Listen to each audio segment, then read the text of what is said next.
So we are on a little road trip today to go and get my hand fixed.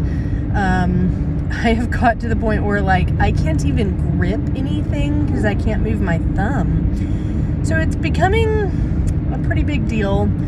And as I am driving down the road, I often think of friends who I love and pray for them when I'm in the car, especially if I have a lot of time in the car. And I was thinking about different friends who I would consider to be like my very best friends.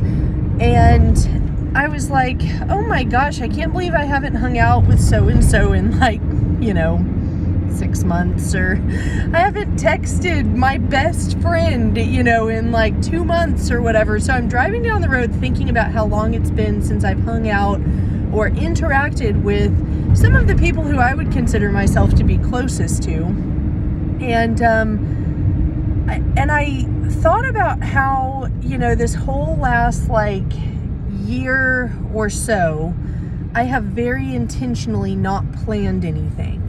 And the reason for that was because I knew I was in a season of rest. I have been really deliberately trying to learn how to be more adaptable. And in order to do that, I just had to clear my schedule. I could not learn to be adaptable if my schedule was packed to the brim with plans. And you know what? I learned how to be adaptable, and I learned how to rest in a spirit of peace. And it took me about a year and a half to get there of intentional trying.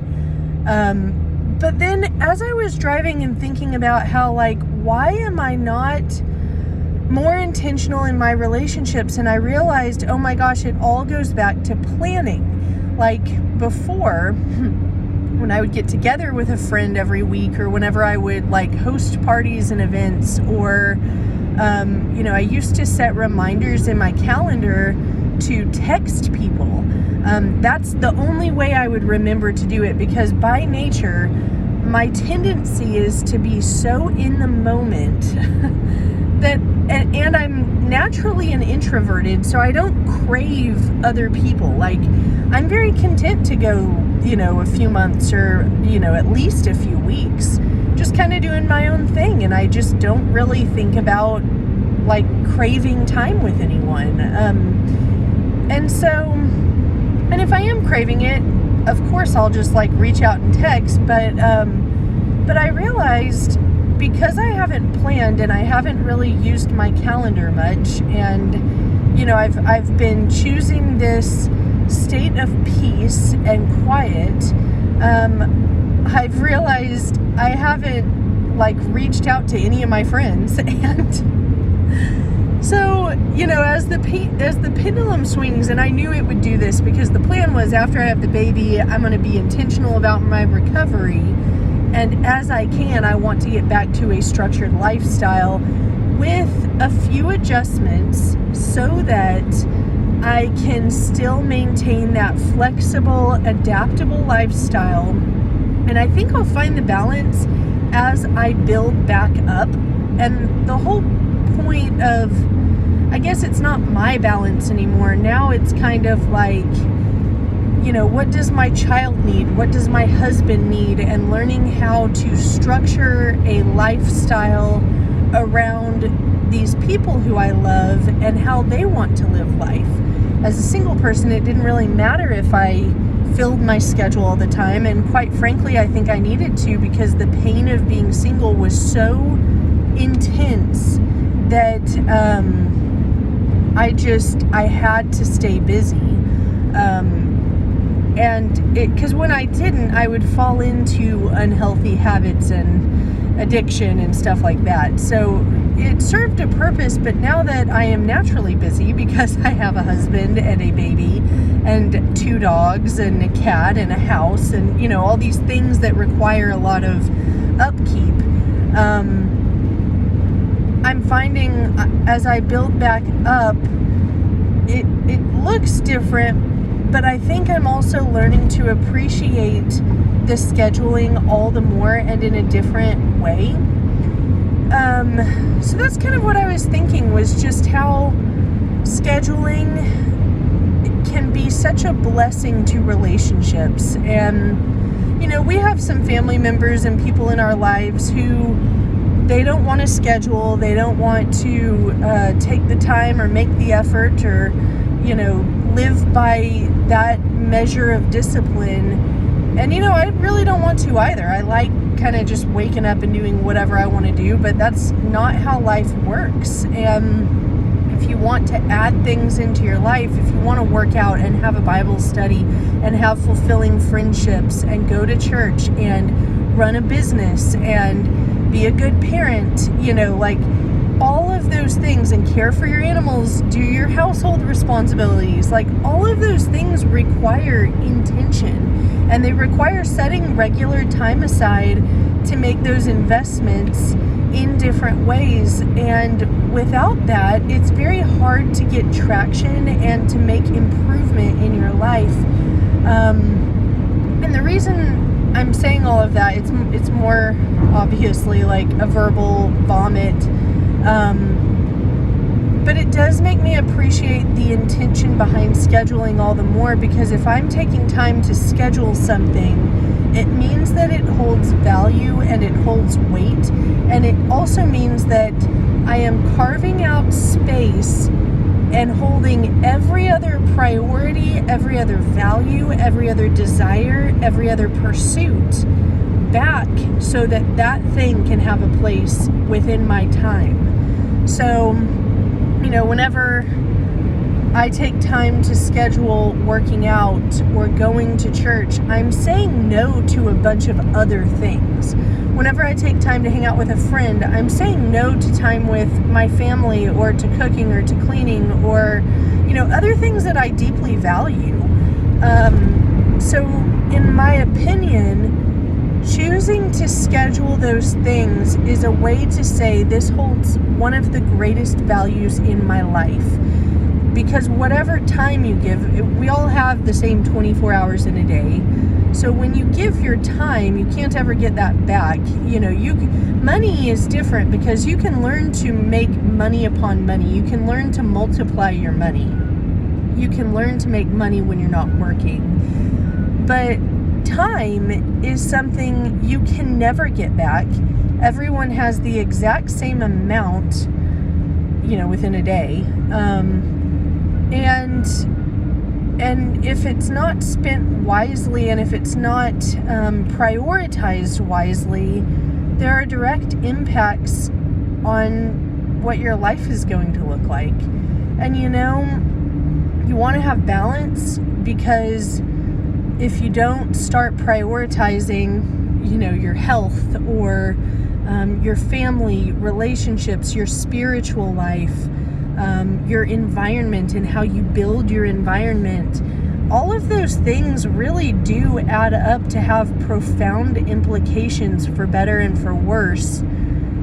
So it's worth thinking about, and it's worth thinking about how will this investment of my time go towards something. For the last year or so that I have been more secluded, my investment of time has been in the pursuit and discovery of peace, adaptability, flexibility, marriage, learning my pregnancy, my health, learning to rest. And that was worth a year of my life to learn those things, especially if I continue to abide in them and return to them on a regular basis. But now it's time to look at what's the next pursuit? What are the next things that I'm going to be building in? Right now it's things like doing physical therapy with the baby, feeding her, holding her, connecting with other moms, trying to prioritize family to the extent that we can, going to church, getting back into working out, cleaning the house, cooking, caring for our dogs. Those are where our values are, because we want to have good relationships. We want to have a thriving business. We want to have spirits that are alive and well watered and fed within Christ. Like we want to make those investments so that as we do have our relationships, they will be blessed. And so I think that's just on my mind. And as I think about my friends and things like that, I'm just thinking, all right, what does that look like as a new mom with a baby? How do I invest in and prioritize not only the relationships that I would like to make with other new moms, because I would like more friendships with people who are kind of in the same position and in the same boat. How do I build that with women who have gone before me? And then how do I build that with friends who I've had for a long time who are not in this season of their life? They're still single, or, they don't have kids, or they don't want kids. And what does that look like moving forward? How can I be intentional within those relationships? How can I set up my reminders so that I remember to connect with people, since it's within my nature to go a long time without even thinking about it, because I'm just like, go to the next thing, like, what's the next task, what's the next chore, and before I know it, 3 weeks have gone by and I haven't touched base with someone who's important to me. But how can I do that and then make space in my life so that as I am learning to carry my new identity, I can also be a good friend to them and be a listening ear, and be a place where they can find rest and where they can vent and where they can share and, have the gift of a friend in me. So, food for thought. I think we all go through many different seasons of our lives where these evaluations and re-evaluations are necessary.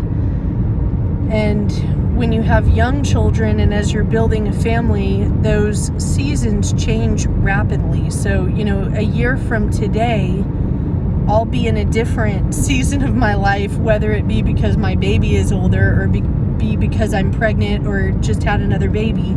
So there's a lot of pending adjustments on the horizon for the foreseeable future.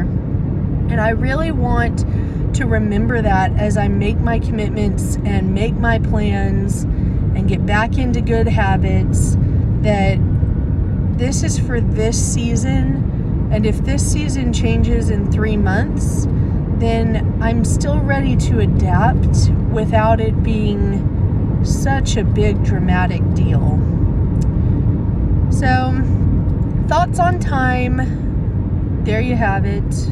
I am going to go because I think I'm going to need to look at my map soon. I've been on this road for a long time and I've been able to just sort of watch it. But I think I'm going to have to make a turn before too long. So, hasta la vista.